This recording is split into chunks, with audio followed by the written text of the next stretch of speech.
DAV class 7 science chapter 7 respiration in organism, इस chapter का solution करेंगे इस वीडियो में। डियर स्टूडेंट, चैनल पर math, Hindi, science, social science, Sanskrit, English सभी सब्जेक्ट के वीडियोस आपको मिल जाएंगे। आप एक बार वीडियो की डिस्क्रिप्शन और प्लेलिस्ट को चेक कीजिए। तो शुरू करते हैं इसका सॉल्यूशन। और सॉल्यूशन करने से पहले अगर आपने इस चैप्टर का एक्सप्लेनेशन वीडियो नहीं देखा है तो सबसे पहले आप इसका एक्सप्लेनेशन वीडियो देख लीजिए, क्योंकि तभी आपको अच्छे से समझ में आएगा। और ए, बी और सी पार्ट हमने पहले एक वीडियो बनाया था, उसमें करवा रखा है, इसलिए मैं इसमें सिर्फ आपको इसके आंसर्स बताऊंगा और फिर हम डी और ई पार्ट करेंगे। तो ए पार्ट में है फिलिंग द ब्लैंक्स का फर्स्ट है एनारोबिक, इसका आएगा। सेकंड का आंसर आएगा ट्रैकिया। और थर्ड का आएगा इंस्पिरेशन और इनहेलेशन। फोर्थ का आएगा 14 to 20। और फिफ्थ का आएगा रिब केज डायाफ्राम। और सिक्स्थ का आंसर है हीमोग्लोबिन। अब मैच द फॉलोइंग है। लैक्टिक एसिड को मसल क्रैम्प से मैच करेंगे, स्टोमेटा को transpiration, respiratory carrier haemoglobin, lenticels को pores on branches, alcohol fermentation of yeast. उसके बाद है tick the correct option. First का ये फोर्थ ऑप्शन है ऑब्टेनिंग एनर्जी। सेकंड का है answer exchange of gases. Third का आंसर है हमारे पास इज एरोबिक रेस्पिरेशन। फोर्थ का है ऑक्सीजन और फिफ्थ का है स्किन। अब हम करेंगे इसका पार्ट डी और ई। पार्ट डी में है answer the following question in brief. First question है define respiration, name the two type of respiration. तो इसको देख लेते हैं हम।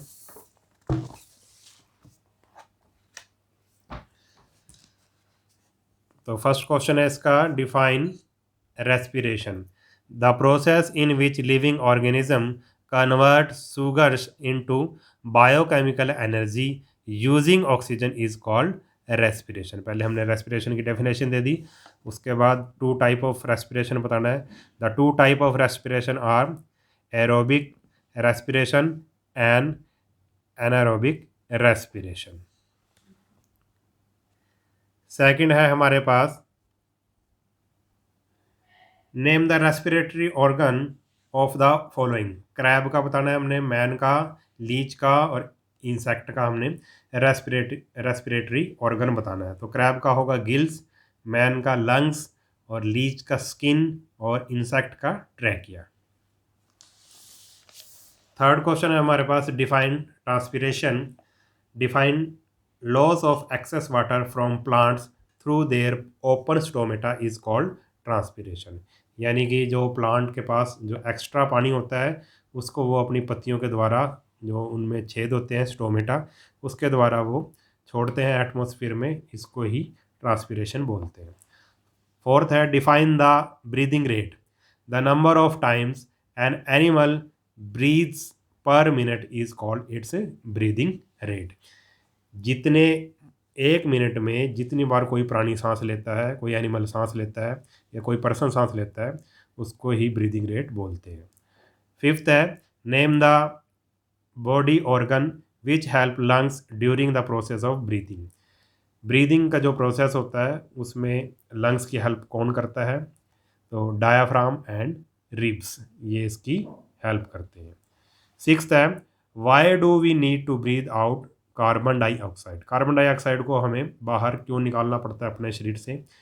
High level of carbon dioxide in the body can be toxic and hence we need to breathe out carbon dioxide. अगर हमारे शरीर के अंदर ज़्यादा कार्बन डाइऑक्साइड हो जाएगी तो वो हमारे लिए टॉक्सिक होगी, यानी कि हानिकारक होगी, एक जहर का काम करेगी, इसलिए इसको बाहर निकालना ज़रूरी है। अब ई पार्ट का फर्स्ट क्वेश्चन है why do we get muscle cramps after heavy exercise. अगर हम हैवी एक्सरसाइज करें, दौड़ भाग करें या कोई ऐसी एक्सरसाइज करें जिसमें ज़्यादा जोर लगता है, तो उसके बाद हमें मसल क्रैम्प्स क्यों आते हैं? When we do heavy exercise our muscles cell respire anaerobically. जब हम एक्सरसाइज करते हैं तो हमारे जो मसल्स हैं वो कैसे रिस्पायर करते हैं? एनारोबिकली रिस्पायर करते हैं। Lactic acid is produced during this process, और इस प्रोसेस में लैक्टिक एसिड प्रोड्यूस हो जाता है हमारे मसल्स में and accumulate in the muscle, और हमारी जो ये लैक्टिक एसिड है हमारी मसल्स में इकट्ठा हो जाता है। Because of this the muscles can not continue working for long, और इसी लैक्टिक एसिड के कारण हमारी जो मसल्स हैं वो ज़्यादा देर तक काम नहीं कर सकती। दे गेट फैटिग्ड, ये थक जाती है muscle, after some time causing muscle cramps, और उसके बाद हमें क्या हो जाता है, मसल क्रैम्प्स हो जाता है। यानी कि मसल क्रैम्प क्यों होता है हमें, लैक्टिक एसिड के कारण, जो हमारी मसल्स में लैक्टिक एसिड अक्यूमुलेट होता है उसके कारण ही हमें मसल पेन, जो मसल क्रैम्प्स होते हैं। सेकंड है, why does a potted plant die when over watered. कोई गमले में हमने पौधा लगा रखा है, अगर उसको हम ज़्यादा पानी दे दें तो फिर वो डेथ क्यों हो जाती है उसकी, वो मर क्यों जाता है। The cells in the root of the plant also need oxygen to survive, जो प्लांट की रूट में जो सेल्स होती हैं उसको सर्वाइव करने के लिए ऑक्सीजन की ज़रूरत पड़ती है। They take in air from the air spaces present between the soil particle. They take in air, जो वो पौधे हैं वो एयर लेते हैं, कहाँ से लेते हैं, यानी कि ऑक्सीजन लेते हैं कहाँ से, जो सोयल पार्टिकल के अंदर जो हवा होती है वहाँ से वो ऑक्सीजन लेते हैं। A potted plant die when over watered because air spaces in the soil then get occupied by water and this prevents the plant roots from taking in air that they need. अब ज़्यादा पानी अगर आप दे दोगे तो जो मिट्टी के जो पार्टिकल्स हैं उसमें जो हवा है उसकी जगह कौन ले लेगा, पानी ले लेगा, क्योंकि आपने ज़्यादा पानी दे दिया गमले में। तो फिर अब जो उस हवा की जगह उस पानी ने ले ली, और पौधे की जड़ को चाहिए ऑक्सीजन, ऑक्सीजन उसको नहीं मिलेगी सर्वाइव करने के लिए, तो फिर वो उस पौधे की डेथ हो जाएगी, वो डाई कर जाएगा। ठीक है। थर्ड है हमारे पास, where are stomata found in a plant state their function. जो स्टोमेटा होता है वो कहाँ होता है प्लांट में, आपको पता है, लेसन आपने पढ़ा होगा। अगर किसी ने नहीं देखा है तो एक्सप्लेनेशन वीडियो जरूर देखिए आप, ताकि आपको अच्छे से समझ में आ जाए। मैंने कंप्लीट सिलेबस क्लास 7 साइंस का करवा रखा है, इसके अलावा भी दूसरे सब्जेक्ट का सिलेबस भी कंप्लीट है। Stomata are found on the surface of the leaves of a plant. जो स्टोमेटा कहाँ होता है, जो प्लांट होता है उसकी पत्तियों के सरफेस पे होता है। They help in exchange of carbon dioxide and oxygen. और स्टोमेटा का काम क्या होता है, कार्बन डाइऑक्साइड और ऑक्सीजन का एक्सचेंज करना, इनकी गैसों का। ठीक है, इसके द्वारा ही पौधे हवा लेते हैं, एयर लेते हैं और छोड़ते हैं। They also help the plant in the process of transpiration. और ये जो स्टोमेटा है वो प्लांट की ट्रांसपिरेशन में भी हेल्प करता है। फोर्थ क्वेश्चन है, how is oxygen transported from lungs to the other part of the body. जो ऑक्सीजन है वो लंग्स से दूसरे पार्ट्स में कैसे पहुंचती है। The blood while passing through the lungs picks up oxygen with the help of red pigment called haemoglobin. Haemoglobin transport oxygen to different part of the body. जो हीमोग्लोबिन है सभी पार्ट्स में उस ऑक्सीजन को पहुंचा देता है। फिफ्थ है हमारे पास, ड्राई नीट वेल लेवल diagram of the human respiratory system. Human respiratory system का हमने डायग्राम बनाना है। ये डायग्राम आपकी बुक में दिया हुआ है, मैं आपको एक बार दिखा देता हूँ। तो क्वेश्चन 5 के लिए उसका डायग्राम ये है, ह्यूमन रेस्पिरेटरी सिस्टम। इस तरह का डायग्राम आपने बनाना है, ये आपकी पेज नंबर 108 पे दिया हुआ है।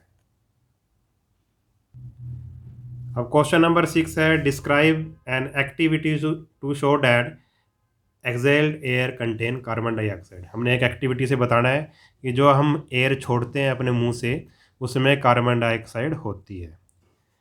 तो क्या एक्टिविटी लेंगे, टेक ए ड्रिंकिंग स्ट्रॉ, एक ड्रिंकिंग स्ट्रॉ लेंगे, and a test tube containing freshly prepared lime water. और एक टेस्ट ट्यूब लेंगे उसमें हम लाइम वाटर ले लेंगे। Place one end of the straw in the lime water, और स्ट्रॉ से हम एक एंड उसका लाइम वाटर में डुबो देंगे, and blow the excelled air gently at the other end of the straw. और दूसरी एंड से, जो स्ट्रॉ का दूसरा एंड है उससे हम हवा फूकेंगे उसके अंदर। Lime water turns milky due to the presence of carbon dioxide in the exhaled air. जो लाइम वाटर है वो क्या हो जाता है, मिल्की हो जाता है, दूधिया हो जाता है। इसके कारण कार्बन डाइऑक्साइड के कारण, क्योंकि कार्बन डाइऑक्साइड लाइम वाटर से वो करती है, रिएक्शन करती है, और उसका जो लाइम वाटर है वो दूधिया हो जाता है, मिल्की हो जाता है। इससे पता चलता है this shows that the exhaled air contain carbon dioxide. ठीक है, इस तरह से हमने एक टेस्ट ट्यूब ले लेनी है। ठीक है, उसमें लाइम वाटर ले लेना है, फिर ऐसे एक स्ट्रॉ लेनी है, यहाँ से हम फूकेंगे, ब्लो करेंगे, और फिर ये हवा यहाँ से अपने मुंह से अंदर देंगे इसमें स्ट्रॉ में, तो ये जो लाइम वाटर है ये दूधिया हो जाएगा। लाइम वाटर का दूधिया होना ही हमें ये बताता है कि हमारे जो मुंह से हवा निकली है उसके अंदर कार्बन डाइऑक्साइड है। तो ये थी एक्टिविटी। क्वेश्चन नंबर 7 है हमारे पास, describe the changes that take place around the ribcage, diaphragm, chest cavity during inspiration. Inspiration जब हम करते हैं तो क्या क्या होता है, रिब केज में क्या होता है, डायाफ्राम में क्या होता है, चेस्ट कैविटी में क्या होता है, क्या क्या एक्टिविटी होती है, क्या क्या चेंजेस होते हैं। State the effect of these changes, और इन चेंजेस का इफ़ेक्ट भी हमने बताना है। तो फर्स्ट है, during inspiration the muscles around the rib cage contract. जो रिब केज के पास होती हैं जो मसल वो कॉन्ट्रैक्ट करती हैं, सिकुड़ती हैं। Lifting the rib cage upward and outward, और रिब केज को अपवर्ड ऊपर की तरफ उठाती हैं और बाहर की तरफ करती हैं। ठीक है, सेकंड है, the muscles around the rib cage lower the diaphragm. अब जो मसल रिब केज के आसपास होती हैं, वो चारों तरफ होती हैं, वो लोअर द डायाफ्राम को लोअर कर देती हैं, until it form a nearly flat sheet, जब तक कि जो डायाफ्राम है एक फ्लैट शीट में ना चेंज हो जाए। डायाफ्राम होता है इस तरह का, जब तक वो इस तरह से ना हो जाए, ठीक है, तब तक वो उसको क्या करती हैं, the muscle around the rib cage lower the diaphragm until it form a nearly flat sheet. Diaphragm कैसे हो जाता है, इस तरह से फ्लैट हो जाता है। थर्ड है, द चेस्ट कैविटी एक्सपेंड, और जो चेस्ट कैविटी होती है वो क्या करती है, एक्सपेंड करती है। अब इफ़ेक्ट क्या है, because the lungs are attached to the chest cavity. इसका इफेक्ट क्या पड़ा भाई, ये इन दोनों के बता दिया हमने। इसका इफेक्ट क्या पड़ा, because the lungs are attached to the chest cavity they also expand, क्योंकि जो लंग्स हैं, ठीक है, attach to the chest cavity से अटैच्ड हैं, वो भी एक्सपेंड करते हैं। Due to this enlargement of the lungs, इस लंग्स की एनलार्जमेंट के कारण air pressure inside the lungs falls below the pressure of the air outside the body.